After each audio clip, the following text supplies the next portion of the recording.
एक अहम खबर बताने के बाद डॉक्टर साहब मैं आपके पास आता हूं। 500-600 ये AQI पहुंचने पर क्या होता है फेफड़ों का हाल, क्या क्या चेंजेस आते हैं किसी के शरीर में, मैं आपसे समझूंगा। लेकिन केंद्रीय प्रदूषण नियंत्रण बोर्ड ने लोगों को किया आगाह, दिल्ली NCR के लोगों को घरों से नहीं निकलने की एडवाइजरी।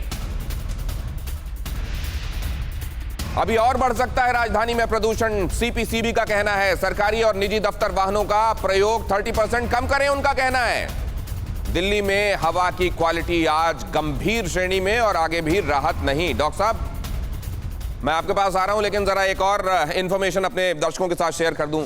ये इंफॉर्मेशन देखिए और इसके बाद आप अंदाजा लगाइए कि किस तरह के खतरों के बीच में हैं हम, और असल में हम समाधान के कितने पास या कितनी दूर हैं, और जिन लोगों के हाथ में समाधान तक पहुंचाने की जिम्मेदारी लोगों को है, क्या वो अपना काम पूरे तरीके से कर पा रहे हैं। यहां देखिए दिल्ली NCR में सांसों पर किस कदर खतरा है कि हर 5 में से 4 परिवार वायु प्रदूषण से जुड़ी बीमारियों से पीड़ित है। कई बीमारियां ऐसी हैं जो सीधे सीधे डॉक्टर आप उनके पास जाइए तो बताएंगे बढ़े हुए प्रदूषण की वजह से है, और कई बीमारियां ऐसी हैं जिनके बारे में स्पष्ट रूप से समझ में नहीं आता, लेकिन कालांतर में प्रदूषण में रह रहकर वो बीमारियां असल में इसी प्रदूषण की वजह से दूसरी बीमारियों में तब्दील हुई हैं। 16% लोगों को गले और सांस की समस्या है, 16%। 5.6% लोगों की मौत की वजह सांस से जुड़ी बीमारी है।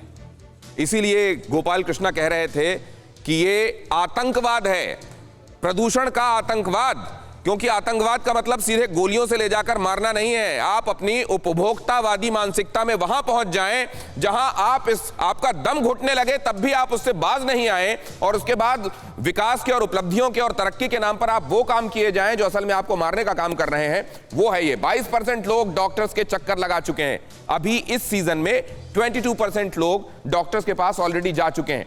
28% लोगों को एयर प्रूफ प्यूरीफायर पर अब भरोसा होने लगा है कि अगर आपको शुद्ध सांस चाहिए तो बोतल बंद पानी तो आने ही लगा, तो अब नॉर्मल हो गया है, RO लगाइए या बोतल बंद लीजिए। पहले ये अजीब लगता होगा, आज से 10 साल 15 साल पहले, अब ये नॉर्म हो गया है। उसी तरीके से ये 28% लोगों को अब प्यूरीफायर लगाने में ही जो है अपनी राहत समझ में आ रही है, और अब ये भी कुछ दिनों में नॉर्म हो जाएगा। हो सकता है लोग सिलेंडर पकड़कर चलें। 61% लोग मास्क से अपना बचाव कर रहे हैं। कोविड के दौरान उन्होंने पहना नहीं पहना, लेकिन इस समय पोल्यूशन के समय वो मास्क पहनकर रख रहे हैं। एलर्जी, अस्थमा और ट्यूबरकुलोसिस जैसी बीमारियों का खतरा और बढ़ गया है।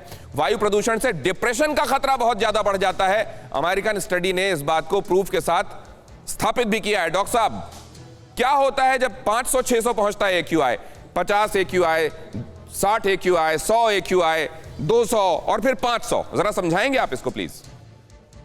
देखिए AQI मींस यानी कि एयर क्वालिटी इंडेक्स, ये ना सिर्फ कि ज्यादा नंबर बढ़ने से होता है बट कितना प्रोलॉन्ग हो उससे भी बड़ा फर्क पड़ता है। अगर हम एक्सपोज 1 घंटे के लिए हो रहे हैं या 10 दिन के लिए हो रहे हैं, इससे भी फर्क पड़ेगा। अब हम 500 से ऊपर, अगर 400 से ऊपर अगर हम AQI में रह रहे हैं तो हम एक तरह से गैस चैम्बर में रह रहे हैं। अब हम जैसे अभी आप बात कर रहे थे एस्थमा और COPD की, एक बेसिक डिफरेंस है। एस्थमा एक बीमारी है जो अपने आप से किसी में होती है, फैमिली रन में होती है, और उसके लिए इनहेलर्स लेते हैं और रिवर्सिबल होती है, ठीक भी काफी हद तक पेशेंट बीच में कंट्रोल भी हो जाती है। COPD प्रोग्रेसिव डिजीज है, वो बढ़ती रहती है और ज्यादातर एनवायरमेंटल के कारण होती है। वो एक खरीदी हुई बीमारी है जिसको हम कह सकते हैं। वो पहले सिर्फ स्मोकर्स में होती थी, अब नॉन स्मोकर्स में ज्यादा हो गई है, क्योंकि आपको स्मोक करने की जरूरत नहीं है। अब दिल्ली के बाहर की हवाओं के एक चक्कर मारा है तो एक तरह से आपने काफी सिगरेटें पी। नाउ कमिंग टू क्या हो सकता है, right from head to toe आपका शायद ही कुछ एक ऑर्गन होगा जो आप इसको इन्वॉल्व ना हो। आप जैसे करें डिप्रेशन, ना सिर्फ depression, headache, lethargy, confusion, brain को हर तरह की अफेक्ट कर सकता है। थोड़ा नीचे आएंगे तो नाक कान में पानी आना, इरिटेशन होना, दमा की तकलीफ होनी, सांस फूलना, क्या बाकी है सर। और मुझे लगता है कि अगर आप सांस कहते हैं कि अगर आप सांस ठीक लें सर, अगर कहते हैं आप प्राणायाम कर रहे हो और आप शुद्ध सांसें ले रहे हो तो आपकी बहुत सारी बीमारियां ठीक हो जाती हैं, और अगर वही सांसें जहरीली जा रही हो तो फिर कौन सी बीमारी नहीं है जो आपको नहीं हो सकती। लेकिन मैं काले साहब, शरद काले साहब आपके पास एक बार फिर से आ रहा हूं, क्योंकि आपने सरकारी कोशिशें भी देख ली, इंडिविजुअल का बर्ताव भी देख लिया, हम किस जगह पर हैं वो तो आप देख ही रहे हैं। क्या आगे नजर आता है सर आपको, और बुरे दिन या उम्मीदें?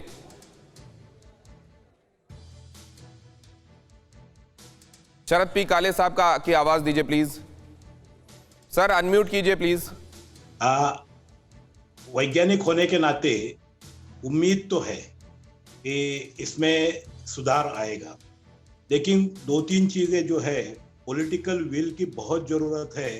आज जो पॉलिटिकल विल दिखाई नहीं दे रही है, जैसे पराली की बात है, पराली जो है इसे अगर हम ग्राइंड करके उसका पाउडर बना के उसी फील्ड में डाल दो तो ऑर्गेनिक कार्बन की जो मात्रा है वो बढ़ेगी। अभी इसमें वो लोग पूछते हैं खर्चा कितना आएगा।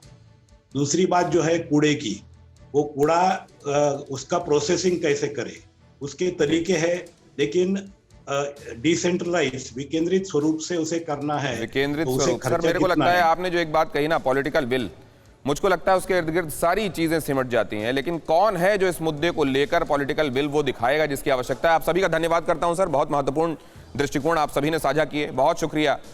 अड़ी सोमवार से शुक्रवार शाम 6 बजे सिर्फ TV9 भारतवर्ष पर। देश बनता है अपने नागरिकों से, ऐसे नागरिक जो अधिकार के साथ कर्तव्य पर भी ध्यान दें, जो सच्चाई का आदर करें लेकिन असत्य से लड़ना भी सीखें, जो सिर्फ जानकार न बने बल्कि जागरूक भी रहें। इस काम में TV9 डिजिटल है आपका मददगार लगातार, ताकि आप भीड़ का हिस्सा न बने बल्कि राह दिखाएं भीड़ को। देखते रहिए TV9 डिजिटल।